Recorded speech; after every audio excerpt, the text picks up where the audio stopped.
বন্ধুরা, আজকের ভিডিওটা দয়া করে সম্পূর্ণ দেখবেন, তাহলে বুঝতে পারবেন শাকিব খানের উপর কি অত্যাচার আরম্ভ হয়েছে বাংলাদেশে। সিনেমা হলে লোক নেই, সেটা নিয়ে চলচ্চিত্রের মানুষদের এই মুহূর্তে কোনো গবেষণা নেই, কোনো চিন্তা নেই। আপনারা হয়তোবা সোশ্যাল মিডিয়াতে দেখতেই পাচ্ছেন যে কাজী হায়াৎ, ডিপজল এবং আরও আগের নায়করা বলে যাচ্ছে যে বাংলা সিনেমার অবস্থা শোচনীয়। সিনেমা হল খালি, দর্শক হলমুখে যায় না। কিন্তু এদের মধ্য থেকে কাউকে এটা বলতে দেখবেন না যে কিভাবে অবস্থা ভালো করা যায় ছবির, তার পদক্ষেপ নেই। সবাই মিলে খালি দোষ ধরতে পারে। এই সব চিন্তা করে যখন শাকিব খান নতুন নতুন ছবি এনে দর্শকদের আবার সিনেমা হলে আনার বাধ্য করল, তখন আবার কিছু সংখ্যক মানুষ বাধা দেওয়ার জন্য এগিয়ে আসলো। প্রথমে আমি নাম নেব কাজী হায়াতের। কাজী হায়াত বলল যে শাকিব খানের নতুন ছবি বরবাদ অনেক ভায়োলেন্স হবে, তাই তারা এটাকে সেন্সর পাস করতে দেবে না। এখানে আমি একটা কথা বলতে চাই, আপনারা যদি বরবাদ ছবির টিজারটা দেখেন, 1 সেকেন্ডের জন্যও শাকিব খান থেকে চোখ সরাতে পারবেন না।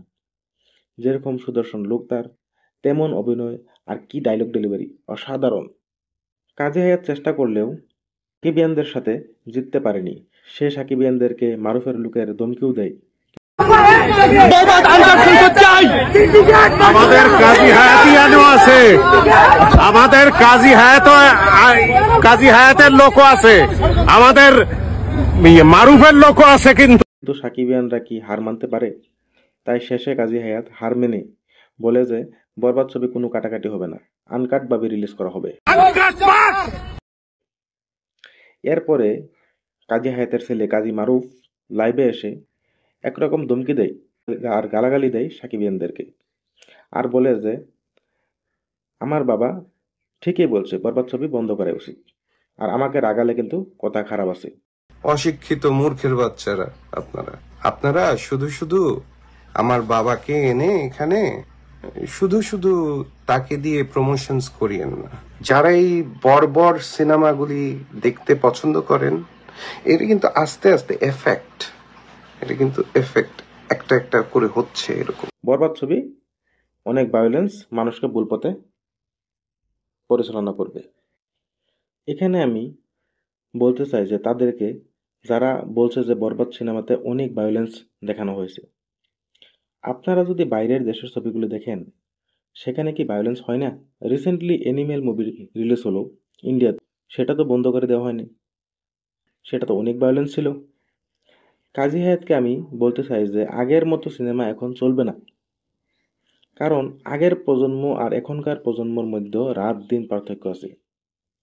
এখন প্রত্যেকটা মানুষের হাতে হাতে মোবাইল ফোন আছে, তারা চাইলে ওটিটিতে কম খরচে অনেক ভালো ছবি দেখতে পারে, আর তারা ছবিগুলির পার্থক্য করতে পারে যে ওই সিনেমাগুলির থেকে আমাদের সিনেমা কত তলের, কত নিচে চলে যাচ্ছে। এইসব চিন্তা করে শাকিব খান নতুন নতুন করে বরবাদ ছবিটা নিয়ে আসলো, যাতে দর্শকরা আবার হলমুখী হয়। আর দর্শকরা পছন্দও করছে, অনেক টিজার সিনেমার সংগুলি পছন্দ করছে। তাই কিছু সংখ্যক মানুষের সহ্য হচ্ছে না, তারা ভাবছে এই ছবি যদি রিলিজ হয় আমাদের ছবি তো মানুষ ভুলে যাবে। আর সেই চিন্তা করেই তারা ভাবছে সাকিব খানকে কিভাবে ডাবিয়ে দেওয়া যায়। কিন্তু সাকিবিয়ানরা তো এত সহজে হার মানতে চায় না, আর মানবেও না। তো আপনারা কি বলেন, কাজী হায়াত, কাজী মারুফ কি ঠিক কাজ করতেছে, না তারা ভুল করতেছে?